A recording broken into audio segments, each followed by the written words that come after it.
Welcome to Classic Take, Season 2, Episode 31. The topic which we will discuss today is the power of one, how one action can bring Moshiach.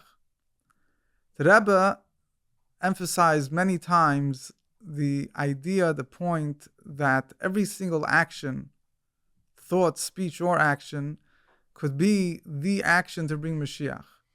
And the Rebbe spoke a whole talk on Purim Tavshim Mem Zayin, Purim 1987, where the Rebbe explained that in previous generations, the mission of bringing Mashiach was to a certain degree more related to the efforts of the leaders of the Jewish people. Not necessarily that every single Jew see it as his personal mission statement, his personal goal and aspiration to bring Mashiach. Yes, every single Jew, everything he does is important. Every single Jewish person's Torah mitzvahs, every single person in the world, the things that he does affects the whole world at large. But ultimately, the coming of Mashiach was viewed as a very high, very lofty, very powerful thing to accomplish, which was really something which was only left up to the great leaders of the generation. It was their service, their teachings, or their efforts that were focused on bringing Mashiach. A regular Jew minded his business. He did what he had to do, but he didn't necessarily focus so much on the fact that every single action that he does is crucial for the coming of Mashiach. The Rebbe said in these times, it is important for every single person to be aware and to know. And the Rebbe said that he's mentioning it again and again because he wants people to constantly hear this in their head and to constantly be aware that every single action that they do, it could be any action, and every action that they do could be that one action which will bring Mashiach, and every action that they do is important and necessary to help hasten the coming of Mashiach. Because at this point in history, the Rebbe says, the mission of bringing Mashiach is not anymore incumbent only upon the great leaders, the mighty spiritual warriors, the leaders of the generation, but it's now the mission of every single Jew. It's now given over to every single Jew. It's his goal, his mission, his obligation, his merit, his chus, his achrayis, that he should do what he could to bring Mashiach. Every person in the world at large, any action that they do, not even an action, a speech, a thought, has tremendous significance, particularly now when we're holding, at the time when we're ushering the days of Mashiach. So we need the last little bit of efforts to finally reveal Mashiach into the world. So every person's thought, speech, and actions are of infinite significance. Now, there are different points over here, different ways of explaining this, of understanding this, but because it's such a fundamental idea, which we have to always be aware of, as the Rebbe said, so I want to focus a little bit on understanding some of the implications, some of the meanings of this statement. Now, to begin with, the Rebbe's teaching was based on a famous Rambam, the Rambam Maimonides in Hilchos Tshuva, the Laws of Tshuva, chapter 3, which is really based in the Talmud and the Gemara in Kiddushin Daf Mem. The Gemara says that a person should look at the world that it's equally balanced. Many times, people, we have an evil inclination that tries to persuade us that our actions are not so important. And one of the common excuses, the common ways of thinking, that people say, listen, there's so many bad people in the world. There's so many evil people in the world. What difference will my one good deed make? Could that one good deed really have an effect and change the world when there's so many negative things happening? So, or a person could maybe say the other way around. Maybe some people are extremely optimistic. They'll say, look at the world. There's so much good in the world. What's the need for my additional act of good? So the Talmud teaches us, and the Rambam emphasizes, that a person should look at the world as if it's equally balanced. We don't know, as the Rambam emphasizes, only Hashem himself understands the full score. We don't understand the bigger picture.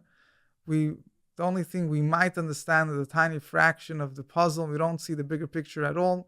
We don't see the full equation of where the world's merits are opposite of merits, the good deeds, the bad deeds, exactly what's the score, what equals what. And even if we would see a person that does many negative things, it could be one good deed he does, which is so strong and so powerful that in his personal life, that is greater than all the negative things he does. We don't know how to judge a person. The Rambam says only Kel Deis is the God of understanding. Hashem himself, only he really knows and understands the meaning and importance of everything that the person does, and could equate what is more important, what is less important. So we have to look at the world that is equally balanced. It's exactly half-half. Because it's exactly half-half, one negative thing is not just another drop of water in the bucket. One negative act, or as the Rebbe emphasized, even a speech or a thought, because even speech or thoughts also have tremendous effect, or in a certain sense it might even be more effective in certain ways than just mere action. So one thought, speech, or action in the negative sense could tip the scale for negativity. And how much more so in the positive sense, one good thought, deed, or action could tip the scale for the positive. Now, based on this understanding, which I would call it a mathematical equation, we're saying that basically it's just a matter of numbers. There's good deeds, there's bad deeds. We're just looking at it equal. We're saying that one deed makes a difference. Now, it makes no difference, obviously, how big that deed is. Is it if it weighs 100 points on the scale or 1 point? As small as it may be, if everything is exactly equally balanced, then one good deed, one thought or action already tips the scale. So first of all, we see over here that according to this explanation, we can judge a deed or a thought or words that we say just based on how significant they themselves appear in our eyes, because there's a much bigger picture. There's many deeds, many speeches, many thoughts throughout the world, and they're equally balanced. Whatever is coming now has to be viewed as it's tipping a scale. So it makes no real difference how important this particular word is, how meaningful it is in the ultimate sense. The question is, if it's good, it could tip the scale for good, because it's going to join forces with all the other good deeds that are at the good side of the scale and tip the scale for good. And the same could be understood, in the opposite, in the negative side, which we don't like to focus on so much. Now, according to this understanding, it's a very simple point, just tells us that every deed is important, but obviously will be refreshing, will be inspiring to be able to get a deeper perspective about the effect of one good deed. So I'd like to share a few points that the Rebbe throughout the years explained and emphasized, and which gives us a deeper appreciation for one good deed.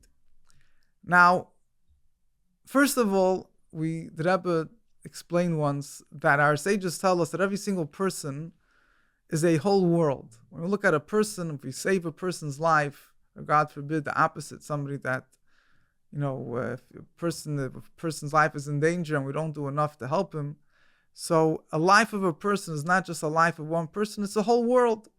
Because that one, there's many ways of understanding it, or one simple way of explaining it, because that one person could have offspring and more offspring, or in general, each person, even if they're not able to have any more children, but their world, their existence is a whole world in God's eyes. Similarly, when it comes to an action, there's no such a thing as one simple action. An action that a person does could have infinite effect, not just because it tips the scale, because it's a mathematical balance of numbers, and it's the one that tips the scale for good. But because inherently one action could lead, we see so many people that their lives change because of one deed. Somebody met them and taught them about a mitzvah, said to them a good word, and this didn't just end over there. It changed their way of life, their siblings' way of life, their friends' way of life. It had a ripple effect which continues until this very day. So one deed is really a unlimited activity, a unlimited act. So that's one point that the Rebbe highlighted. Now, a person could say, there's another point, a very interesting, thing to ponder about, which is a person could say, we're talking about the importance of good deeds, good actions. A person can say, I'll sit in my office, and there's many things I do. I pray every day, I give charity, I learn Torah, I help other people. So I will see if I'll try to do as many good deeds as I can, as many good thoughts as I can, as many good words as I can say. But why should I spend my time in trying to help affect another Jew, another person, that they should do something good? What if, a person could have a little bit of a selfish way of thinking over here. It might be even justified. They could say, it's that guy's one deed versus my one deed. Why is that person's one deed more important in God's eyes than the deed that I am doing? I could sit in my office and do a good deed. I give some money to charity. What's the point of me, putting in my effort to reach out to another person, to teach him, to encourage him, to do a mitzvah? I'll do the mitzvah instead. If it's just one deed, I'll do the one deed. So first of all, as we saw before, that calculation doesn't really necessarily work, because for you it's another good deed, which is just another act, another thing on your balance sheet, another point that you have in the eyes of Hashem. But when we're talking about another person, it could be that one deed could change his whole life. It could have much more greater effect than him, that one good deed. But furthermore, the Rebbe adds another interesting point. The Rebbe brings the concept that is mentioned in Jewish sources, particularly in mystical sources, the Zohar and other sources, the idea of tefillah sa'ani, the prayer of a poor person. And it speaks about the different people that pray to Hashem. There are people that are rich, there's tefillah sa'asher, and then there's tefillah sa'ani, there's a prayer of a poor person. So David HaMelech says in Tehillim, says tefillah la'ani chiyata if lifnei Hashem mishpech sichei, the prayer for a poor person when he wraps himself up and he pours out his heart in front of Hashem. And the Baal Shem Tov and other sources explain, they give a parable of different people that were merited an audience in the king's palace. They merited to be able to go speak to the king. So there was a rich person and a poor person. The rich person is allowed entry into the palace, and as he's walking through the corridors of the palace, which lead up to the king's inner chambers, he sees different rooms filled with treasures and filled with antiques, filled with paintings and other things that he never saw before. And he's mesmerized, he's lost, he sees such splendor, such riches, such wealth, and whatever different things that he never saw before in his life, that he's so mesmerized that he gets stuck in the corridors and the hallways that go into the king's palace. He doesn't even make it to see the king because he's busy with, he's a rich person. He understands, how much this antique is worth. He understands the value of this gem, of this diamond, which is one of a kind like it in the world. And when he sees it, he forgets about the king. He gets lost with everything he sees. And then there's a poor person. A poor person, he doesn't know about all of these things. In his life, he barely has enough money to be able to live. So he goes into the palace, his focus is razor sharp. He wants to see the king himself. He doesn't care about the riches. It doesn't really mean anything to him. He doesn't appreciate it. And when he goes into the palace, he goes straight to the king and he tells the king, I want to be with you. I want to be together with the king. And the king, reciprocates to the poor person's request. Meanwhile, the rich person, he came to speak to the king, but he forgot about the king. Why? Because he saw such riches in the king's palace, such things he never saw before, that he forgot about the king. And the point is that sometimes somebody that doesn't know anything, somebody that is spiritually poor, when he does something, he does it with a certain sincerity. It's completely new to him. And he doesn't know all these mystical interpretations. He doesn't know all the background. But to him, when he does it, he's doing it for the sake of Hashem. He's connecting with Hashem himself. He doesn't know anything. He's doing it he knows it's a mitzvah. He knows he's a Jew. He knows he's a person created in the image of God. He's doing it for the sake of Hashem. His mitzvah, his good deed that he does, could be much more powerful than the good deed that I am doing. Because I am doing it just another good deed. For him, that good deed is done with such a sincerity. It's done specifically maybe because he's much more ignorant than me, because he's much less religious than me. But it's being done with a certain connection that is being established, which doesn't only help him, but as the Rebbe explains, it helps everybody else. The poor person is his prayer. The teachings of Kabbalah and Chassidus explain that help all other prayers to be elevated. So even when a person says a good deed, but maybe my good deed should be as important as another person's good deed. So we say no. First of all, we don't know. But most importantly, that other person could be his good deed, will be that good deed that will help elevate all other people's good deeds. Now, in addition to that, there's a final point I want to share, which is a very powerful point, and it's very important to understand this because it really helps us understand how we should do our actions to bring Moshiach and how one good deed is really so important. And I will start with a parable, maybe not a very happy parable. Hopefully the ending is happy. But it's nevertheless, it's a parable that brings a Chassidim would use to bring out a point. There was a person that was, God forbid, drowning at sea. And he sees other people in a nearby boat, and he sticks out a finger. He motions to them that they should notice. He picks out his finger that they should see him, and they should come and save him. And they come and they save him. They see him and they save him. Now, if you think about this, what was this guy doing? He was doing something very small. He was stretching out his finger. But as Chassidim said, he wasn't stretching out his finger. This was coming from the essence of his soul. His whole life was hanging on this. It was a small finger, it was a pinky he was stretching out, but it wasn't his pinky, it was his life. It was his soul. It was the very core of his being. And similarly, when we do an action, we could do an action, just a simple action, but then when we do an action properly, we do an action because it's coming from our very core. A person really wants Mashiach to come. He really wants to be connected with Hashem. So he does one action. Makes no difference really technically what the action is, how significant it is. The question really is what's behind the action. It could be a simple action, but the action is coming from the core of the person. And when it's coming from the core of the person, the Rebbe says that the essence of every Jew is really one with the essence of Mashiach. As you know, in the Kabbalistic terms, the Yechida, the essence, the deepest part of a person's soul, is all part of the Yechida HaKlalis, the general Yechida, which is the soul of Mashiach. When a person does an action stemming from his essence, that action, as the masters of Kabbalah and Chassidus tell us, when you're dealing with essence, the essence can't be divided into parts. You can't say that there's more of the essence, less of the essence. A person could be doing a small action, but he's doing it with the core of his being, with his real essence. That is an action which touches upon the core of his soul, and the core of his soul is rooted in the soul of Mashiach, so automatically must bring Mashiach.